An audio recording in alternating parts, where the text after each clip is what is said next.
ಮನುಷ್ಯನ ನಾಶ ಮಾಡೋ ಸ್ಲೋ ಪಾಯ್ಸನ್ ಏನು ಗೊತ್ತಾ? ಅದೇ ಕಂಫರ್ಟ್ ಝೋನ್.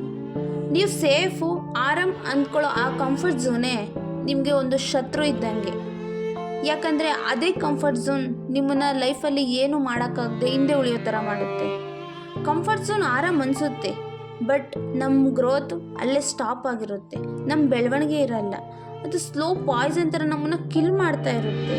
ಇನ್ನು ಎಷ್ಟು ದಿನ ಅಂತ ಈ ಥರ ಕಾರಣಗಳು ಹೇಳ್ಕೊಂಡು ಕೂತ್ಕೊಳ್ತೀರಾ? ನಾವೇನೇ ಒಂದು ದೊಡ್ಡ ಸಾಧನೆ ಮಾಡಬೇಕಂದ್ರೆ, ದೊಡ್ಡ ಅಚೀವ್ಮೆಂಟ್ ಮಾಡಬೇಕಂದ್ರೆ ಅದು ನಮ್ಮ ಕಂಫರ್ಟ್ ಝೋನಿಂದ ಸಾಧ್ಯ ಇಲ್ಲ. ಕಾರಣಗಳೇನು 1000 ಕೊಡ್ಬೋದು, ಬಟ್ ಸಾಧನೆ ಮಾಡಬೇಕಂದ್ರೆ ಕಂಫರ್ಟ್ ಝೋನಿಂದ ಹೊರಗಡೆ ಬರಬೇಕು. ರೀಸನ್ಸ್ನ ಎಕ್ಸ್ಕ್ಯೂಸ್ನ ಕಡಿಮೆ ಮಾಡಬೇಕು. ದೊಡ್ಡ ದೊಡ್ಡ ಸಾಧನೆಗಳಾಗದೆ ಎಂಡ್ ಆಫ್ ಯುವರ್ ಕಂಫರ್ಟ್ ಝೋನಿಂದ. ಪ್ರತಿದಿನ ಬೆಳಗ್ಗೆ ಲೇಟಾಗಿ ಎದ್ದೇಳೋದೇ ಆಗಿರ್ಬೋದು, ಇಡೀ ದಿನ ಮೊಬೈಲಲ್ಲಿ ಸ್ಕ್ರೋಲ್ ಮಾಡ್ಕೊಂಡು ಟೈಮ್ ವೇಸ್ಟ್ ಮಾಡೋದಾಗಿರ್ಬೋದು, ಇವೆಲ್ಲ ನಿಮಗೆ ತಕ್ಷಣಕ್ಕೆ ಹ್ಯಾಪಿನೆಸ್ ಕೊಡುತ್ತೆ, ಆರಾಮ ಅನಿಸುತ್ತೆ, ಖುಷಿನೂ ಸಿಗುತ್ತೆ. ಆದರೆ ಗ್ರೋತ್ ಮಾತ್ರ ಕೊಡಲ್ಲ. ಇನ್ನು 10 ವರ್ಷ ಬಿಟ್ಟು ನೋಡಿದ್ರು ನೀವು ಹಿಂಗೆ ಮೊಬೈಲ್ ಯೂಸ್ ಮಾಡಿಕೊಂಡು ಇದೇ ಥರ ಟೈಮ್ ವೇಸ್ಟ್ ಮಾಡ್ತಿರ್ತೀರ. ಕಂಫರ್ಟಲ್ಲಿ ಇರೋದು easy, but easy life growth ಕೊಡಲ್ಲ ನಿಮಗೆ. ಏನಾದರೂ ಹೊಸ್ದಾಗಿ ದೊಡ್ಡದಾಗಿ ಸಾಧನೆ ಮಾಡೋಕ್ಕೆ ಭಯ. ಯಾಕಂದರೆ ನಿಮ್ಮ ಮೈಂಡು ಮತ್ತು ಮನಸ್ಸು ನೀವೇನು ಡೈಲಿ ಮಾಡ್ತಿದ್ದೀರಾ, ಇವಾಗ ಲೇಟಾಗಿ ಎದ್ದೇಳೋದೇ ಆಗಲಿ, ದಿನ ಇಡೀ ಫೋನ್ ನೋಡೋದೇ ಆಗಲಿ, ಇಷ್ಟಕ್ಕೆ ಆಲ್ರೆಡಿ ಅಡ್ಜಸ್ಟ್ ಆಗ್ಬಿಟ್ಟಿದೆ.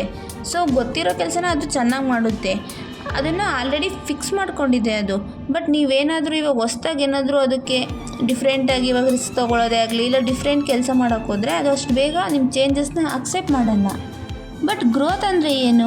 ನ್ಯೂ ಥಿಂಗ್ಸ್ನ ಟ್ರೈ ಮಾಡೋದು, ಭಯ ಇದ್ದರೂ ಮುಂದೆ ಹೋಗೋದು, ಎಷ್ಟು ಕೆಲಸ ಮಾಡೋಕ್ಕೆ ಇಷ್ಟ ಇಲ್ಲ ಅಂದ್ರೂ ಡಿಸಿಪ್ಲಿನಾಗಿ ವರ್ಕ್ ಮಾಡೋದು, ಇದನ್ನೆಲ್ಲ ನಮ್ಮ ಮೈಂಡ್ ಅಷ್ಟು ಬೇಗ ಅಕ್ಸೆಪ್ಟ್ ಮಾಡಲ್ಲ.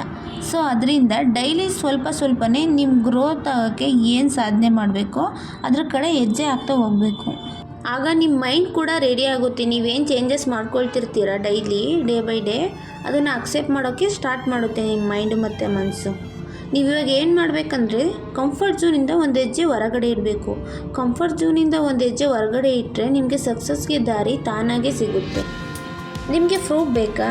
ಹಾಗಾದರೆ ಇವತ್ತೇ ಒಂದು ಚಿಕ್ಕ ಚಾಲೆಂಜ್ನ ಅಕ್ಸೆಪ್ಟ್ ಮಾಡಿ. ಯಾವ ಕೆಲಸನ ನೀವು ತುಂಬ ದಿನದಿಂದ ಮಾಡಬೇಕು ಅಂತ ಇದ್ರಿ, ಆದರೆ ಏನೋ ಒಂದು ಕಾರಣಗಳಿಂದ ಮಾಡದೆ ನಾಳೆ ಅಂತ ಮುಂದೂಡ್ಕೊಂಡು ಹೋಗಿದ್ದೀರಾ. ಅದು ಬೆಳಗ್ಗೆ ಬೇಗ ಮುಂಜಾನೆ ಎದ್ದೇಳಬೇಕಂತ ಇರೋದಾಗ್ಬೋದು, ಇಲ್ಲ ವರ್ಕೌಟ್ ಮಾಡೋದು, ಅಥವಾ ಇವಾಗ ಏನು ನೀವು ಫೋನ್ ಡೈಲಿ ಬೆಳಗ್ಗೆಯಿಂದ ಸಂಜೆವರೆಗೂ ಸ್ಕ್ರೋಲ್ ಮಾಡ್ತಿರ್ತೀರ, ಅದನ್ನು ಕಡಿಮೆ ಮಾಡಬೇಕಂತ ನೀವು ಥಿಂಕ್ ಮಾಡಿರೋದಾಗಿರ್ಬೋದು. ಒಂದೇ ದಿನದಲ್ಲಿ ನೀವು 4 ಗಂಟೆಗೆ ಎದ್ದೇಳೋಕ್ಕಾಗಲ್ಲ, ಅಥವಾ ಒಂದೇ ದಿನದಲ್ಲಿ ನೀವು ಫೋನ್ ನೋಡೋದನ್ನ ಪೂರ್ತಿಯಾಗಿ ಸ್ಟಾಪ್ ಮಾಡೋಕ್ಕೂ ಆಗಲ್ಲ. ಸೊ ಅದರಿಂದ ಇವಾಗ ನೀವು ಏನಾದರೂ 4 ಗಂಟೆಗೆ ಎದ್ದೇಳಬೇಕಂತ ಇದ್ದರೆ ಫಸ್ಟ್ 1 ವೀಕ್ 6 ಗಂಟೆಗೆ ಎದ್ದೇಳಿ, ಆಮೇಲೆ ಇನ್ನು ನೆಕ್ಸ್ಟ್ ವಾರ ಒಂದು 5 ಗಂಟೆಗೆ ಎದ್ದೇಳಿ, ಅದು ನೆಕ್ಸ್ಟ್ ವೀಕ್ ನೀವು 4 ಗಂಟೆಗೆ ಎದ್ದೇಳ್ಬೋದು. ಸೊ ಇದೇ ಥರ ಪ್ರತಿ ಚಿಕ್ಕ ಹೆಜ್ಜೆನೂ ನನ್ನಿಂದ ಆಗಲ್ಲ ಅನ್ನೋ ನಿಮ್ಮ ಮನಸ್ಸಿನ ಗೋಡೆನ ಒಡೆದು ನನ್ನಿಂದ ಸಾಧ್ಯ ಅನ್ನೋ ಸ್ಥಿತಿಗೆ ಬರೋವಷ್ಟರಲ್ಲಿ ನೀವು ಕಂಫರ್ಟ್ ಝೋನಿಂದ ಅಲ್ಲ, ಆ ಕಂಫರ್ಟ್ ಝೋನ್ನ ನೀವೇ ಬ್ರೇಕ್ ಮಾಡಿರ್ತೀರ. ಅದು ನಿಮಗೆ ಗೊತ್ತಾಗುತ್ತೆ.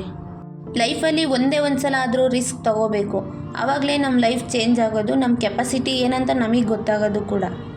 ಆದರೆ ಇನ್ನೇನಾಗುತ್ತೆ, ಒಂದು ಸೋಲು ಅಥವಾ ಗೆಲುವು. ಸೋತ್ರೆ ನೆಕ್ಸ್ಟ್ ಏನು ಮಾಡಬೇಕನ್ನೋ ಅನುಭವ ಸಿಗುತ್ತೆ. ಅದು 1000 ಬುಕ್ ಓದಿದ್ರೂ ನಿಮಗೆ ಸಿಗಲ್ಲ. ಗೆದ್ದರೆ ಲೈಫ್ ಸೆಟಲ್ ಆಗುತ್ತೆ. ಏನೂ ಮಾಡದೇ ಇದ್ದರೆ ತುಕ್ಕಿಡ್ದು ಹೋಗ್ತೀವಿ. ಯಾವತ್ತೂ ಇದ್ದಲ್ಲೇ ಇರಬೇಡಿ, ಅದು ನಿಮ್ಮ ಎನಿಮಿ ಥರ. ಇಷ್ಟೆಲ್ಲ ಹೇಳಿದ ಮೇಲೆ ನಿಮಗೆ ನೀವೇ ಕ್ವಶನ್ ಮಾಡ್ಕೊಳ್ಳಿ. ಆಸ್ಕ್ ಯುವರ್ ಸೆಲ್ಫ್, ನೀವು ಸೇಫಾಗಿ ಕಂಫರ್ಟಬಲ್ ಆಗಿರೋಕ್ಕೆ ರೆಡಿನಾ, ಅಥವಾ ಲೈಫಲ್ಲಿ ರಿಸ್ಕ್ ತೊಗೊಂಡು ಗ್ರೋತ್ ಆಗೋಕ್ಕೆ ರೆಡಿನಾ? ಯಾರು ಭಯ ಪಡದೆ ಧೈರ್ಯವಾಗಿ ಮುಂದೆ ಹೆಜ್ಜೆ ಇಡ್ತಾರೆ ಅವರೇ ಲೈಫಲ್ಲಿ ಏನಾದರೂ ಸಾಧನೆ ಮಾಡ್ತಾರೆ. Great things never come from comfort zone. ಈ ವಿಡಿಯೋ ಇಷ್ಟ ಆಗಿದ್ದರೆ ಲೈಕ್ ಮಾಡಿ, ಶೇರ್ ಮಾಡಿ, ಸಬ್ಸ್ಕ್ರೈಬ್ ಮಾಡಿ.